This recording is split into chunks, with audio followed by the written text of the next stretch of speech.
अच्छा, ये इसमें ना टोटल इंटरनल रिफ्लेक्शन, ठीक है। अब देखिए एक क्वेश्चन तो बनता ही बनता है, कैसे मतलब दिमाग में कैसे रखना है।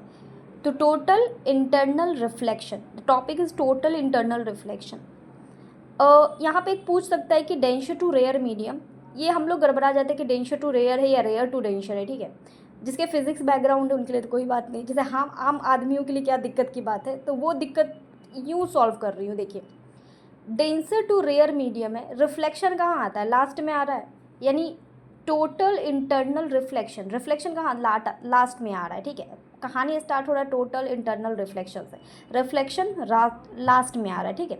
रिफ्लेक्शन का स्पेलिंग क्या है, आर ई से है, तो रेयर का भी स्पेलिंग आर ए से मान लेते हैं, ठीक है। तो ये एकदम जब भी टोटल इंटरनल रिफ्लेक्शन आ जाए तो दिमाग में यही डालना है कि अच्छा R E this is the last, मतलब ये लास्ट है, यानी पहले तो डेंसर होगा उसके बाद रेयर होगा। तो ये तो समझ में आ गया कि take place only when from denser to rare medium, तो ये पहला कॉन्सेप्ट हो गया, ये only when the denser to rare medium होगा तभी ये टोटल इंटरनल रिफ्लेक्शन बनेगा।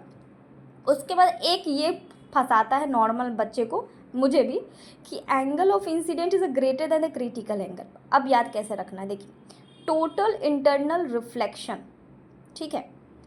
टोटल इंटरनल रिफ्लेक्शन तीन चीज़ है, टोटल एक वर्ड हुआ, इंटरनल दूसरा वर्ड हुआ और तीसरा रिफ्लेक्शन है। एंगल ऑफ इंसिडेंट कितना वर्ड है, तीन वर्ड है, angle one, of two and incident three. तो याद रखिएगा कि जब भी टोटल इंटरनल रिफ्लेक्शन बोलेगा तो सबसे पहले आ गया angle of incident is greater than the critical angle, critical angle दो है यानी लास्ट में आ गया, ठीक है। उसके बाद एक चीज़ और है कि rays completely reflect from the surface, ये मतलब सिंपल है, क्वेश्चन पूछेगा तो rays completely reflect from the surface, ये बिल्कुल बात सही है। अब एग्जाम्पल्स पूछा जाता है, ठीक है। एग्जाम्पल में क्या है कि हमको याद रखना है चार चीज़ जो पूछा जाता है।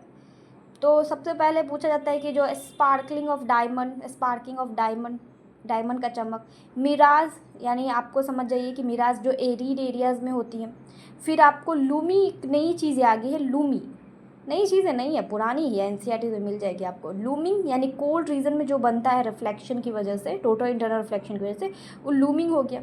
ऑप्टिकल फाइबर भी टोटल इंटरनल रिफ्लेक्शन का बहुत एग्जाम्पल है। और इंडोस्कोपिक फंक्शन, इंडोस्कोपिक फंक्शन भी टोटल इंटरनल रिफ्लेक्शन का एग्जाम्पल है। अब याद कैसे करना है ये सबको, ठीक ना। एक चीज़ है, जितनी भी चीज़ें यहाँ पे ना, बहुत सारी चीज़ें हो सकती हैं, ठीक है, इसमें होने की ज़रूरत नहीं।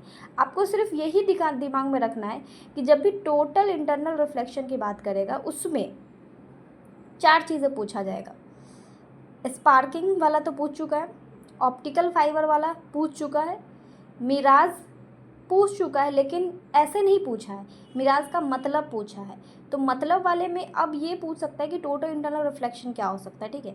तो आपको याद कैसे रखना है, LMOE, लेमन का स्पेलिंग आपको याद होगा ना, ठीक ना। लेमन नहीं भी याद रखते तो कोई बात नहीं, LMOE याद रखिएगा, LMOE यानी looming, mirage, optical fibre, endoscopic function. Optical fibre और इंडोस्कोपिक, अगर ऑप्टिकल फाइबर याद हुआ तो इंडोस्कोपिक फंक्शन डेफिनेटली याद होगा। और ये डायमंड का चमकना, स्पार्किंग, वो तो आपको डेफिनेटली याद होगा, क्योंकि देखते हैं वहाँ तो लाइट कितनी ज़्यादा, बहुत सारा लाइटिंग रहती है, ठीक है। तो ये चीज़ें हैं, बाकी तो मेरे हिसाब से this is very important, denser to rare medium, क्योंकि ये अब टाइम चला गया, अब इसका टाइम आया है।